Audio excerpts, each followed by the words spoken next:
You're listening to Abra's Money 3.0 show, your guide to the future of all things money. In today's episode, we're going to learn about stablecoins. What are they? How do they work? And why are they important? To help us break down this topic, we have Abra's CEO and founder Bill Barhydt in conversation with Rafael Cosman, the co-founder and head of engineering for TrustToken. TrustToken is the creator of TrueUSD, a price-stable cryptocurrency backed one-to-one with the US dollar.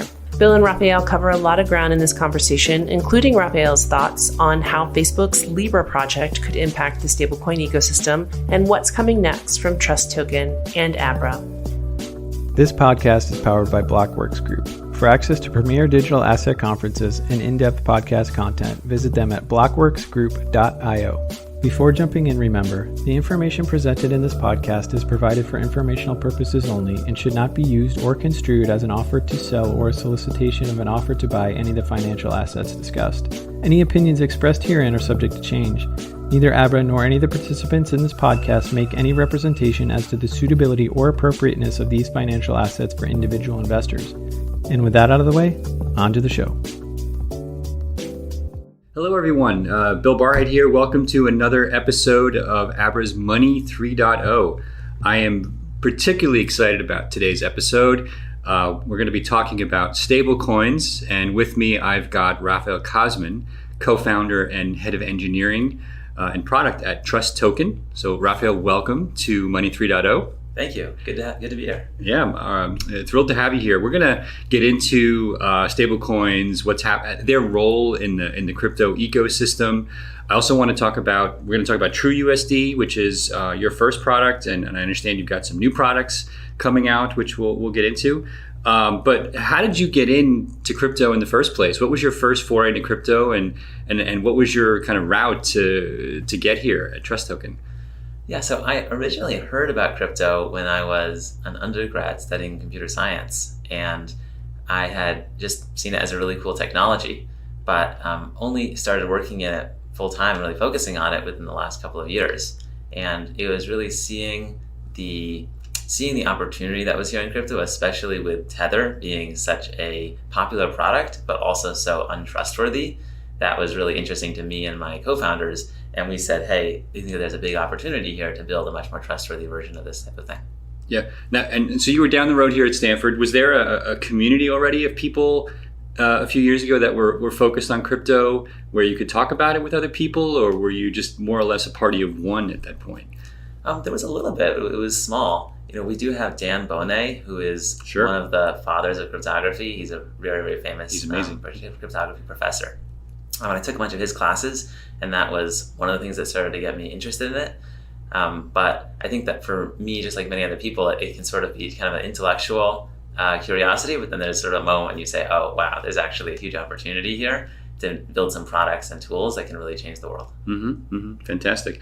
And how did you have a co-founder as well. How did you guys get together, and what's the story there? Yeah, so I actually have three co-founders. There's Jay, Steven, and Tori. Yeah. And Jay and I met shortly after I graduated Stanford. And we met at an event and went on a long walk together afterwards, and saw there's just a ton of alignment between what we wanted to do with our lives and the sort of impact we wanted to have on the world.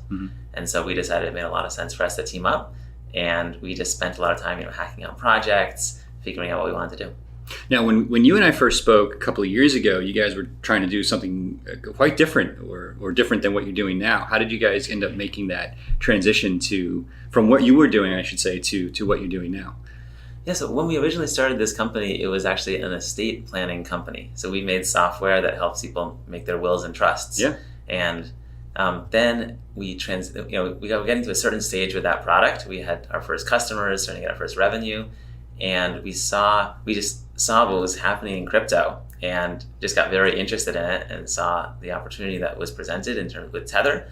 And we said, hey, estate planning, we think it can work and it could be a very good company, good product for us to build, but we think this is a bigger opportunity. Sure. So, by the way, I don't know if you saw this. I don't remember who the company was, but I saw this product on Twitter, somebody talking about it a couple of weeks ago, where they basically deal with what happens with your Bitcoin when you die. Yeah. Right. So I guess that would have been a little bit of a mashup between what you were doing before and what you're doing now. I mean, I hadn't really thought much about it, but it makes a lot of sense, right? I mean, private key management when you die is clearly an issue, problem. Yeah, it is. It is. I think we were in a somewhat unique position of because of the company we were building. We were two sort of tech guys, but our first hire was actually an attorney, Michael, who's still on our team today. Okay. And so we had a combination of tech experience, but also legal experience. And when we were looking at crypto, we thought that gave us a very unique lens. And some of these products like tokenized assets, where you have you're connecting, let's say, fiat currencies to the blockchain, it really does require both a lot of technological expertise and also legal expertise to pull those off well. Gotcha. So why the transition to stablecoins, and talk about where you are in that now? I mean, you're live, obviously, and where you are as a company. Yeah. Yeah. So it was we were looking at what are the in crypto, there's a lot of hype. I think everyone sees that. There's a ton of hype. Absolutely. And it comes in waves. But there are a certain number of use cases and products that have real value, real business models, and products that help real people. And we were thinking about in crypto. We said we want to launch products that are used by real people, real actual users, and they'll care about what we're building. And we saw stablecoins as a very, very good use case there, where Tether had demonstrated that there was literally billions of dollars of demand for a USD-backed stablecoin, but it left the door wide open for competition to come in because they had unfortunately become so mistrusted by the community. And so we launched our product TrueUSD, and since then there have been a couple other competitors that have come in. But I think it was a very, very unique moment in the world of startups where someone proves out a multi-billion-dollar market, but then allows competition to come in by having such a poor reputation. Yeah. Okay, so let's take a step back. What is a stablecoin? Yeah. What are the stablecoins that are out there, and what's different between your stablecoin and the other stablecoins that are out there? So let's take those one at a time. So what's a stablecoin? Yeah. Okay. So a stablecoin is a price-stable cryptocurrency. So you've probably all heard of Bitcoin, Ethereum, and so on. These cryptocurrencies are highly volatile. They can be worth, $10,000 one day, $5,000 the next day, and that makes them very exciting for speculators and people that want to invest in them and potentially have large upside. But it makes them a lot less useful for many other applications, like if you're a business and you want to pay your employees, or you're a customer and you're trying to check out from the supermarket. Some of these cryptocurrencies like Bitcoin and Ethereum are less attractive for those types of use cases because they could be worth 5% or 30% less in a very short period of time, given how volatile they are. So stablecoins they eliminate that problem, but they still keep a lot of the advantages that cryptocurrencies have in terms of secure and fast transactions with anyone, anywhere in the world, 24/7. And that's very difficult to do with the alternative, the kind of payment methods that we have today, like sending bank wires. So that's what stablecoins are. And there are several different models for how to build stablecoins. So there are fiat-backed stablecoins like our product TrueUSD, where for every TrueUSD that's in circulation, there is $1 that's sitting in a bank account. And you can at any time take your TrueUSD and redeem it for the $1, or you can send in dollars and get TrueUSD. So it's 1-for-1 fungible with US dollars. Then there are stablecoins that are backed by crypto assets. And so DAI is the most famous one of these. Mm-hmm. And DAI is actually backed by Ethereum that is locked up in a smart contract. And because Ethereum is volatile, it has to be over collateralized. So there might be 150 or 200% the amount of Ethereum that, sitting in that smart contract. In case Ethereum goes down, that way the DAI will still be backed. And then there are what are called purely algorithmic stablecoins, where there aren't any assets, fiat assets or crypto assets that are directly backing the tokens. And that model, some folks have designed things like that, but there aren't any coins of that type that have a large market cap today. Yep. And how do you, your name is TrustToken as a company. Yep. How do you instill trust in the users who are taking it on faith, if they're not technical, that if I have $100 worth of TrueUSD in my wallet, that there really is $100 somewhere backing that? Yeah, so that's a place that we've invested very heavily. And so some of the things that we've done that some of the other asset-backed stablecoins have yet to do, not only do we get monthly attestations of the funds that back TrueUSD, but we actually have a top 50 accounting firm that does a real-time reporting where they plug into our banks directly and they show online real-time 24/7 that the number of dollars in those accounts matches the number of true USD tokens in circulation. So that's something that any token holder can check anytime. So in other words, I'm effectively looking online if I want to at a real-time quasi-audited, I don't know if that's the right phrase, or certainly certified third-party accounting firm based overview of what's in the bank versus what's in circulation from a crypto token perspective. Yep, that's exactly right. We can't technically use the term audit yet. I think it's missing certain criteria, but we're working on it. We'd like to get to that point. I see. Okay, and from a compliance perspective or legal perspective, what are you? Are you a money transmitter? What is your legal status as a company? Yeah, so our company is a money services business registered here in the United States. And one of the, from a compliance perspective, we do have a responsibility to do a full KYC check on everyone that purchases and redeems True USD. So no one can go from True USD to Fiat or vice versa unless we've checked that they are legit, they're not a money launderer or a terrorist or anything like that. Yep. And then we also work with the banking partners, and they're the ones that hold all the US dollars and touch the fiat. We actually don't touch any of the fiat. We do that all through third-party banking partners, and that's part of what adds trust to the system, that there's that sort of separation of responsibilities between our company and the trust companies and banks that hold the funds. And do you have to be a money services business in all the countries you operate, or can you do that just via your US money service business? Because I assume you have customers all over the world, right? Yeah, so just via our U.S. money services business. Yeah, that's fantastic. So now I also understand you have multiple currencies now. Besides, in addition to True USD, you have True, I think, pounds, True Hong Kong dollars, Canadian dollars, if I have that right. That's right. Yeah. So since launching True USD, we've got 4 other currencies we've launched: True British Pound, True Canadian Dollar, True Australian Dollar, and True Hong Kong Dollar. And we think that those products, we think that they're quite useful in the same way that True USD is useful, where, just like how True USD allows anyone, anywhere in the world to transact US dollars 24/7 and almost instantly and almost free.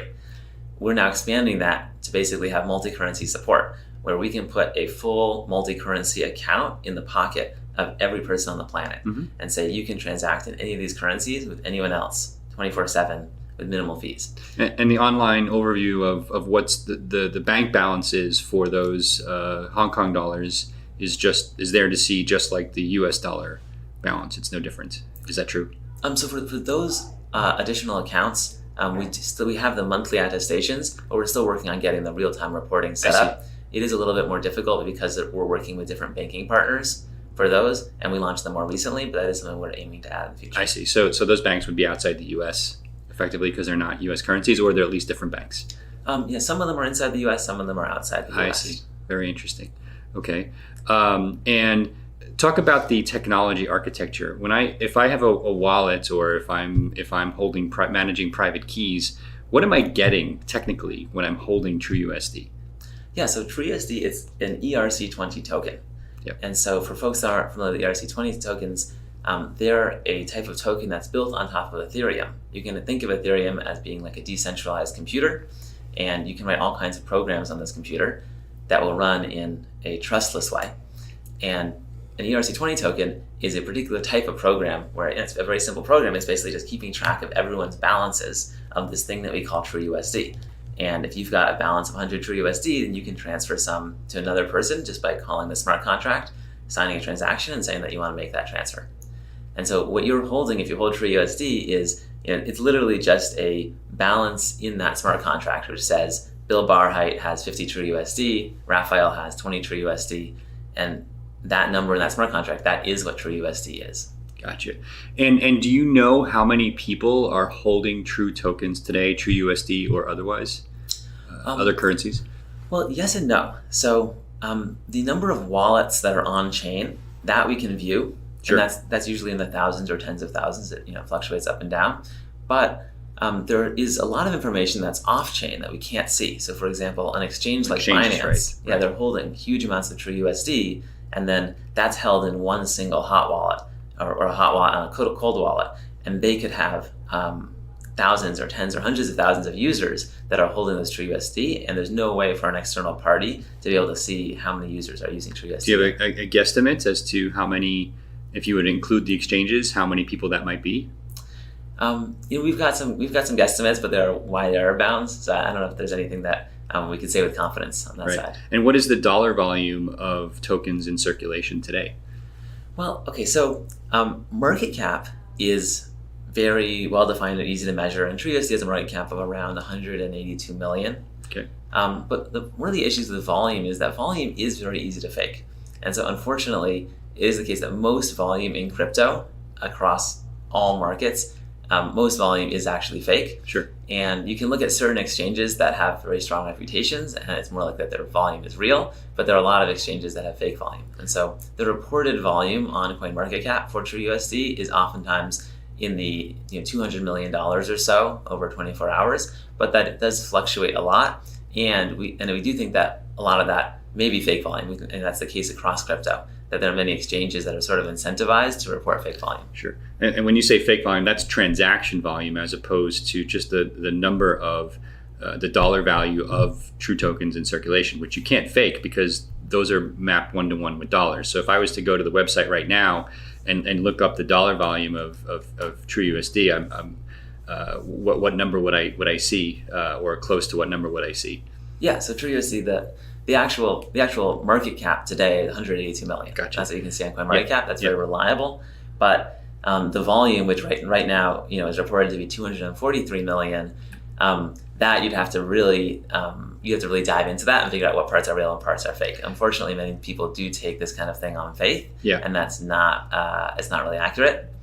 And if you look at on-chain volume, that unfortunately is also very easy to fake because people can generate. If you could take 1 million TrueUSD and just juggle it back and forth between two wallets 1,000 times, and you'd have generated $1 billion of on-chain transaction volume. And so when people report on-chain transaction volume for Ethereum or Bitcoin or other coins, you really should also look at that with a skeptical eye because it is so easy to inflate those numbers. Right. So for you, it sounds like the most important metric is just the amount of TrueUSD in circulation. Is that accurate?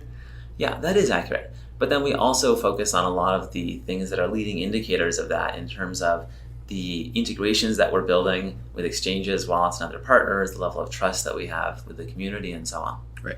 So that leads to the next two questions, which is why are people using TrueUSD? To your knowledge, what is the most important one or two use cases that are driving people to use it, and how are they getting it? So let's start with the first one. What are the use cases that you think is driving the 182 million to be in circulation in the first place? Yeah, so I'd say probably the biggest use case there is trading on cryptocurrency exchanges, where a lot of the biggest exchanges in the world don't have US dollars. And the reason they don't have US dollars is because it's difficult for regulatory and compliance reasons for them to work with banks. Mm-hmm. Now, that's what we specialize in, is working with banks and being highly compliant and having very strong KYC checks and so on.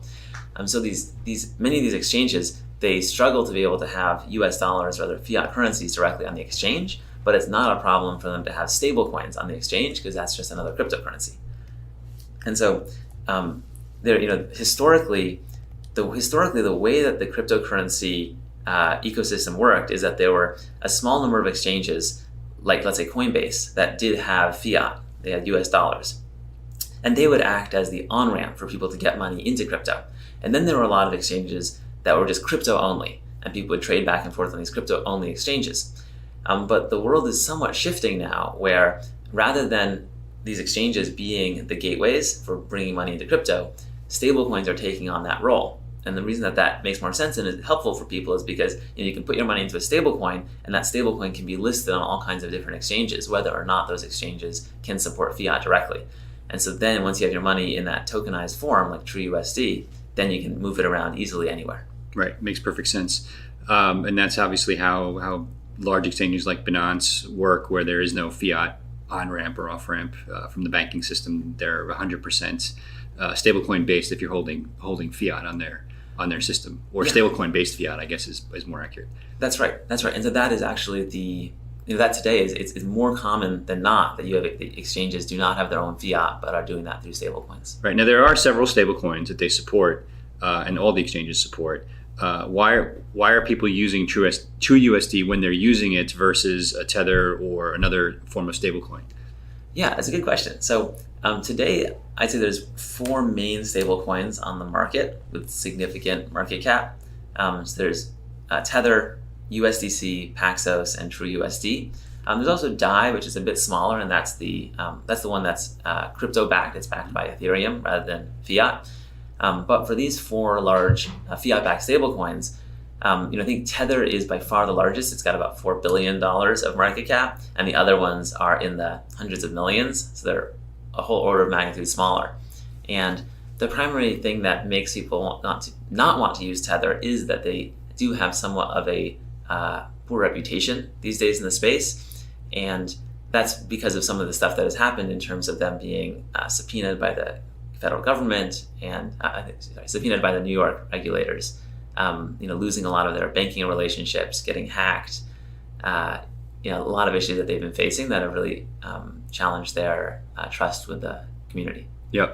So if you put Tether aside then and you talk about the other 3, yourself and Paxos and USDC, which I think is Circle and, if I remember right, and Coinbase, is that? Yeah. How do you feel that you differentiate yourselves, like that group of kind of core competitors?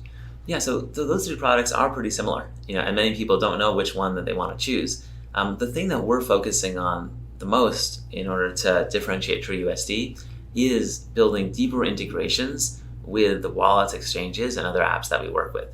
And so, we as a company have developed 2 main strengths. One is compliance, and the other one is fiat on-ramp. And when we look at across the ecosystem, these 2 problems are problems that almost every exchange and most wallets face at some point. Sure. And so what we're working on is providing a solution to them where we can provide a really seamless process for getting KYC'd and on-ramping fiat. That is, you as an exchange, you could list our token TrueUSD, and that would give people the ability to move fiat onto your exchange, through TrueUSD. But it's not the kind of seamless experience that, let's say, a Coinbase customer would have. And through a deeper integration with exchanges and wallets, we think that we can create that kind of deeper, seamless experience, even with companies that might have difficulty being able to get those banking relationships and so on themselves. Gotcha. And so let's segue that into the on-ramps and off-ramps, right? So how are people getting TrueUSD today? Yeah, so we offer TrueUSD through our app. So if you go to app.trusttoken.com, you can create an account. You go through our KYC process, and then you can send in, let's say, a $10,000 wire, you get 10,000 TrueUSD. Send in 10,000 TrueUSD, you get a $10,000 wire. Can I do that in any country in the world? Not quite any country. There are certain countries that are on the OFAC list. Sure. The U.S. has sanctions against So I can't do it if I'm in Iran or North Korea or Sudan or something like that. That's right. Yeah. That's right. Yeah. But other than that, anyone anywhere in the world is able to purchase and redeem TrueUSD. And that's all bank wire-based rails. That's all bank wire-based today. Yeah. Although we are working right now on adding additional payment methods. Okay. And then, but that's sort of that's like the one and only place where TrueUSD is actually created or redeemed. That's like the original source of every TrueUSD. Every TrueUSD came through that app at some point. But a lot of the folks that are purchasing and redeeming TrueUSD there are actually partners or institutional players that are sort of reselling TrueUSD in one way or another. And so we have many partnerships, including a partnership with Abra and other companies, and folks that list TrueUSD or use TrueUSD and allow TrueUSD to be purchased, let's say, with other payment methods, or folks that are market making on exchanges, such that retail customers can purchase TrueUSD on Binance or on OKX or whatever exchanges they might happen to be trading on. Gotcha. Hey, did you know you can now deposit, send, and withdraw TrueUSD on Abra? Download the Abra app today and get $25 in Bitcoin just for signing up and creating an Abra wallet. Abra makes investing in cryptocurrencies easy. Try it today and learn more at abra.com/go Abra. Terms and conditions apply. Now, I've been reading a lot and hearing a lot and talking to the press a lot about this whole travel rule issue in the money service business world, which I think is going to be an interesting aspect of the stablecoin ecosystem in the next few years. Yeah. Are you familiar with the travel rule? Yeah, we are. Okay. So the banks seem to be okay with this idea that if I buy TrueUSD by wiring you money, you know who I am because I've gone through a rigorous KYC and background process on your apps.trusttoken.com site that you mentioned. And I can then send that via Abra or an external wallet or some other product to a user that you don't know, right? And so the bank obviously doesn't mind that they don't know who is then receiving that token from the other person who they do know, right? And do you think that's going to change over time, or do you think that the regulators and the banks will remain comfortable with the idea that it's only the on-ramped person using this, the on-ramp or off-ramp, that I have to know?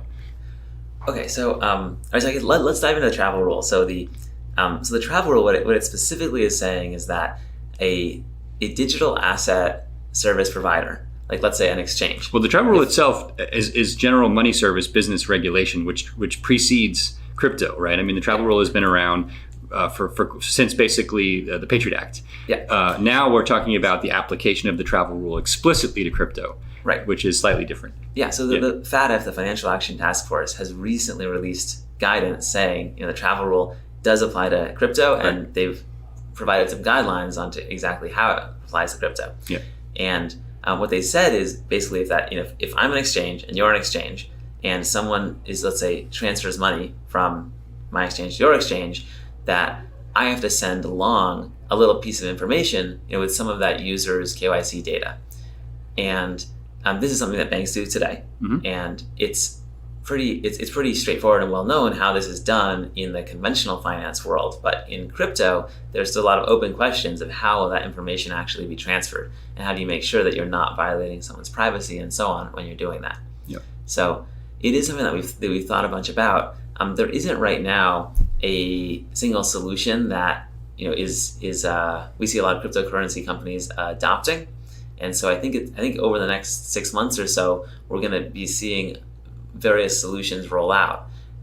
It is something that we're very interested in or thinking about, but I don't think that there's a single solution yet today. Yeah.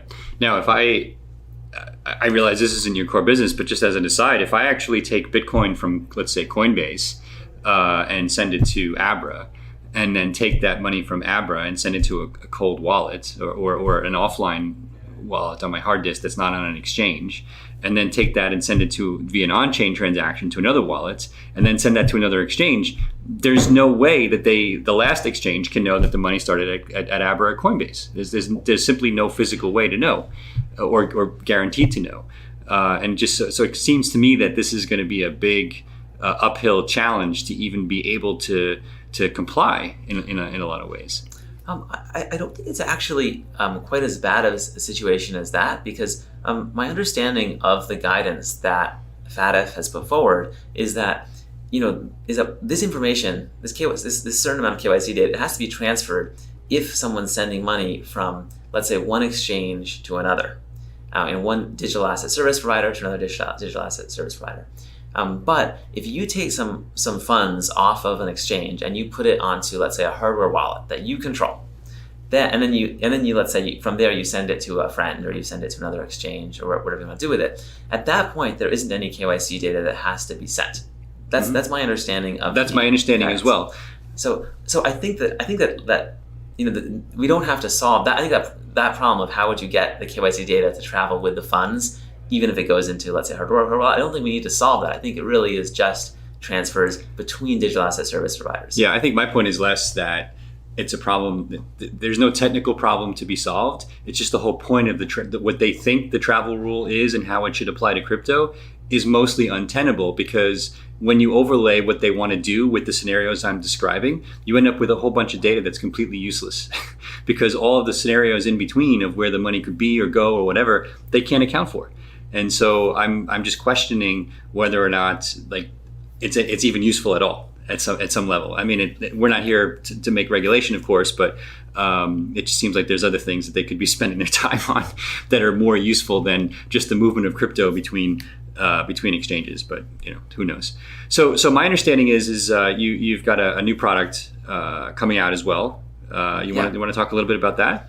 Yeah, that's right. So we've been, over the last year or so, we've been having a lot of companies come to us and ask us about supporting them with a deeper integration around either compliance, fiat on-ramp, or both.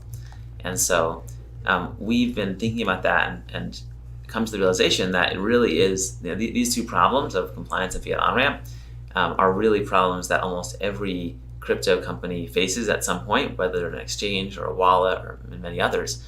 And that it makes a lot of sense for, rather than every single crypto company to be building out their own compliance team and their own integrations to be able to accept fiat and get the relevant licenses and partnerships and so on, that it really does make sense for a company like ours to really invest in building a great solution that we can offer to many other partners. Right. And we see that as a strong way to differentiate TrueUSD and our true currency products, because we think there's the potential for true currencies to become one of the easiest ways to get money in and out of crypto, regardless of what app you're in. So you could imagine the kind of seamless experience that you have on an app like Coinbase. You can imagine that in hundreds of different crypto apps, being able to easily get KYC'd and get your money in or out of the app. Mm-hmm. And from the app developer's perspective, that will be like an API-based or will it, like a screen-based solution? How would that look from a developer perspective? From a developer's perspective, that'll be, I think we're going to be offering APIs and SDKs for being able to do that. Okay. Well, really exciting. I'm sure a lot of people are going to be interested in that. So that leads me to two other questions. Like, how do you guys make money? And let's start with that one. How do you make money? Yeah. So the way we make money from our true currency products, such as TrueUSD, is off of the interest from the US dollars that are backing TrueUSD. And so, all those dollars are held by banking partners that we work with, and that money is generating a certain amount of interest. And so, the more we can grow TrueUSD, then the larger that revenue can be. And that's the same way that many other fiat-backed stablecoins make money as well. Now, are you allowed to, let's call it the money that you're holding, let's call it the float. Are you allowed to lend that float, or are you only allowed to generate interest that the bank itself provides to you? We're only generating interest that the bank itself provides to us, and there's, in our actual legal agreements with these banks, there's, very, very conservative rules about what they can do with those funds. Because, we as a business do need to make money, but also our top priority is making sure that the token holders are protected, and so there will always be a US dollar backing your TrueUSD. Yeah. Because money market rates in the U.S. are very, very low right now, right? Obviously, so the return on equity is, it's going to be sub 3%, right? So would you ever consider lending that money out directly to other borrowers at higher rates, or is that something that you would not be able to do or even consider doing? Well, so I'd say our top priority is making sure that token holders would never lose money or be at risk, and so we, as a business, look for are interested in ways that we can, have a modest return on that capital, but without creating any risk for token holders. That I think is really our prime directive, is making sure that token holders are protected at the end of the day. Yep. And so that very much does limit, what we can do with that capital, but that's okay. We think that is a good long-term investment. Sure. So ultimately, then your business model is really dependent upon this growing to billions upon billions of dollars, so that you can generate the kind of revenue from that interest. Is that a good assessment or assumption? Well, we think that TrueUSD and our other true currency products, while they are successful products that used on many different exchanges, many different wallets, and so on, we do see them as one piece of a broader puzzle, where we want to make compliance and fiat on-ramp across all of crypto as easy and as seamless as possible. And I do think that many crypto companies feel like that is one of the things that's holding crypto back from achieving a more widespread audience. And TrueUSD is just one piece of that puzzle, and we don't see TrueUSD as the only way, far from it, the only way that our company is going to be making money. Because we're also offering these additional services to many other companies. Okay. So that leads to the second question, which was, how do you see the business models evolving, right? We've talked about exchanges and not having fiat on-ramps at exchanges as being the primary business model driver and usage for stablecoins right now. Do you think that will be the case in 4 years? Do you think that people will be using stablecoins for other applications at scale 4 years from now? Well, I think that stablecoins are going to find more and more use cases, and they're going to become more used in conventional markets as well, not just in crypto markets. And I also think stablecoins may start to be used under the hood in more places, where you can have, let's say, payment apps that are doing international payments using stablecoins, and you as an end user might not even realize that you're using a stablecoin. You might just know you're sending money to someone in another country. And so I do think there's a lot of growth ahead of stablecoins, and the growth over the last couple of years of the stablecoin market as a whole has been tremendous. And so I think a lot of that is going to come from entire new applications that we haven't seen before. Right. So that's interesting, right? Because one of the biggest issues with cross-border commerce, meaning I'm in Argentina and I want to buy something from the US or vice versa, is this issue of chargeback risk, right? If I'm using a credit card in one of those countries, buying from another country, not only is the rate 5 or 6%, but the issues of dealing with cross-border chargebacks are enormous, right? And so the utopian scenario there from a merchant's perspective is that I actually get a cash payment, right? And basically let the contract rules or the contract between myself and the buyer apply, right? And so it seems like stablecoins could actually be a great way to facilitate that somehow. Yeah, that's absolutely right. And that's one of the advantages that stablecoins have. And you can use smart contracts to create any sort of rules that you want around stablecoin payments. But by default, if I send you TrueUSD, that is a totally secure and irreversible transaction. But one of the other advantages that stablecoins have, especially when it comes to payments and international payments, is that they work instantly, 24/7, anywhere in the world. And so we do see a lot of, let's say, trading firms where you might be a trader in Japan, I'm a trader in the UK, and if I want to send you $1 million for a trade that we just completed, then if I send you a bank wire, it's going to take a long time to get there. And if it's a Friday evening, it might not get there until Monday, Tuesday, or Wednesday. Right. Whereas it could be a Sunday at 1 a.m. and if I send you a stablecoin transfer, that'll get there in 15 seconds. And that's a huge value add for those sorts of folks. Absolutely. So how does this relate to what Libra and Facebook and the whole Libra Association, Libra Wallet, to what they're trying to do? It seems like they are trying to create that person-to-person and person-to-merchant stablecoin model that is integrated into Facebook's merchant service, WhatsApp, Instagram, everywhere, right? I mean, are they going to get this done? And is it a nail in the stablecoin coffin, or does it help? Yeah, good question. Actually, a lot of folks have asked us that about, is Libra a competitor, and are they going to wipe out the existing stablecoins? Actually, Libra has been a huge boon for us and for many other stablecoin companies. And the reason is that, Facebook's one of the largest companies in the world.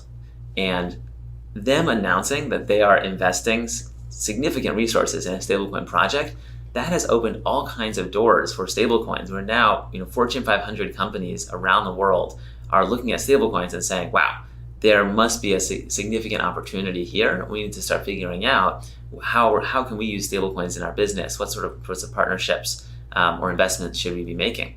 And so, it's actually, there are some things that we're going to be announcing soon that I can't share at the moment, but it has definitely opened a lot of doors for us.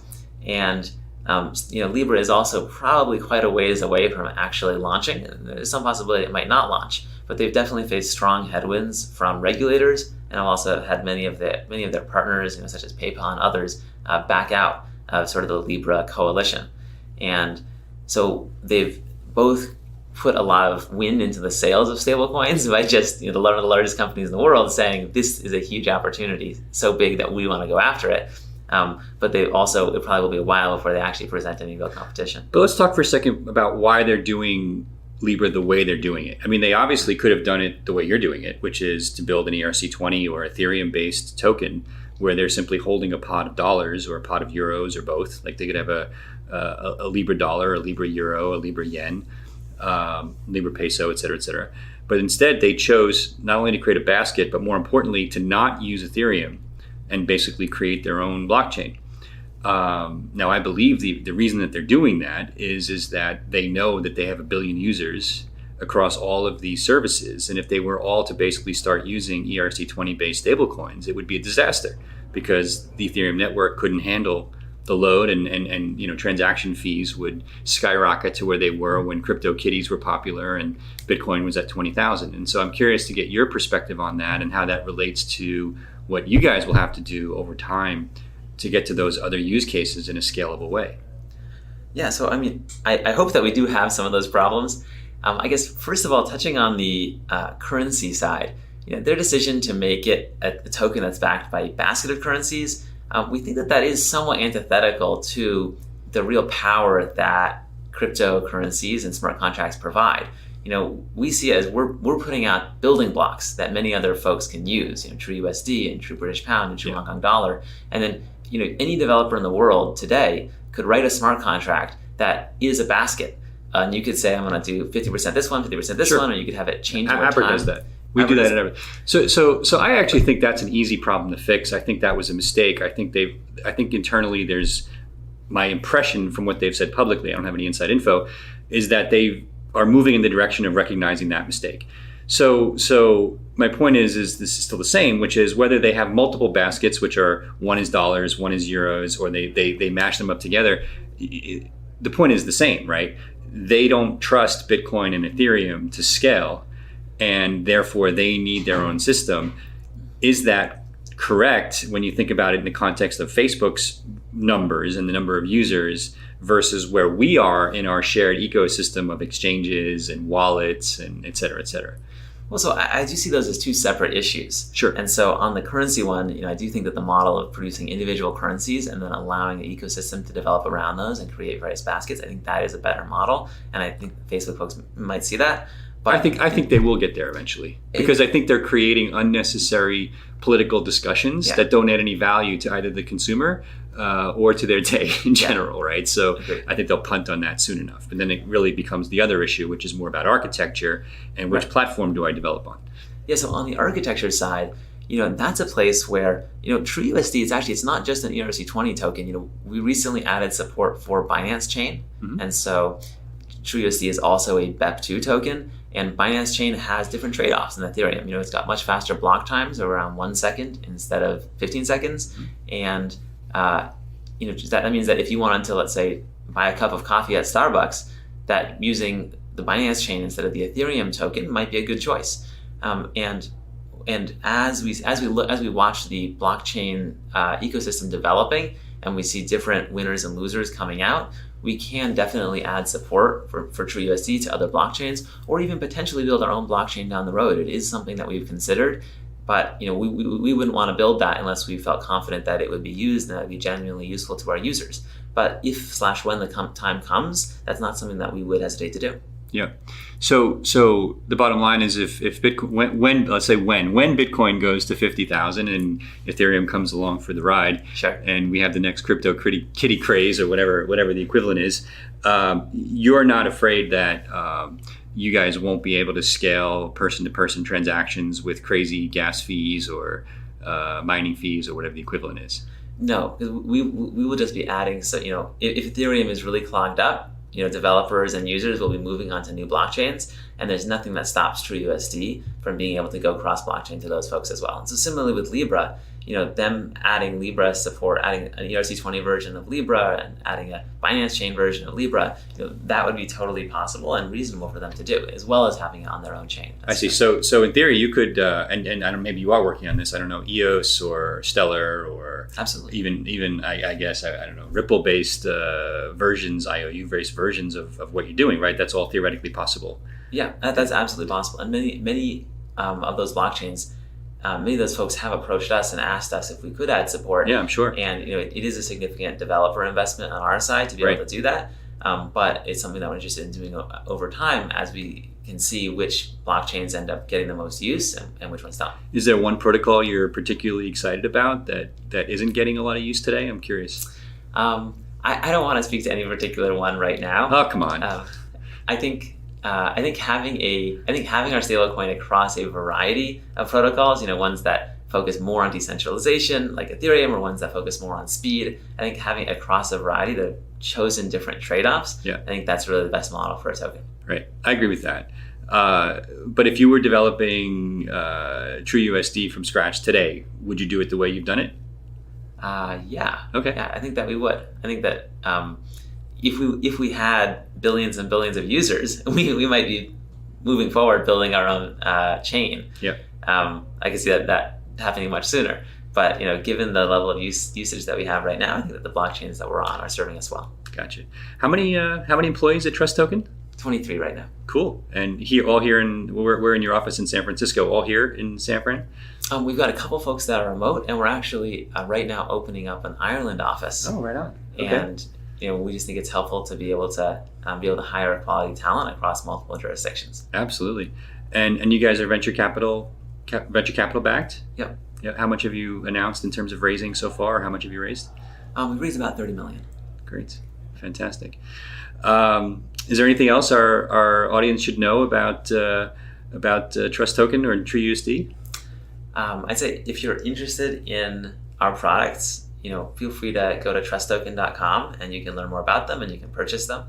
A lot of folks don't know just how easy it is to purchase and redeem stablecoins. And if you're a trader or you're a fund manager or whatever work you do inside of crypto, true currencies can definitely very likely be helpful. Fantastic. Well, Abra users, you can also deposit TrueUSD into the Abra app now. So if you're in one of the 100 plus countries that our user base supports, I'm assuming many of them, you can now go to the TrueUSD website, sign up to be able to wire money in there, and then deposit the money directly into Abra. And there's dozens of currencies you can buy and sell using TrueUSD in our platform now. So we're particularly excited about that. So well done to you guys for doing that and making such a cool feature available for our users. Thank you. It's been great working with your team as well. Yeah, thank you very much. So let's stop there. I think this has been a fantastic discussion. Thank you so much for the time. So it's Rafael Cosman, co-founder and head of engineering and product at TrustToken. Thank you so much for the time. This has been awesome. I think a lot of our users are going to learn a lot today, and that's what we strive for here. Thank you. Appreciate thank you. Bill. Yeah, my pleasure. All right, so that's a wrap. Another episode of Abra Money 3.0. Thanks again for listening to the Money 3.0 show. We hope you liked this episode as much as we did. If so, please subscribe to the show wherever you get your podcasts, and be sure to download the Abra app wherever you get your apps.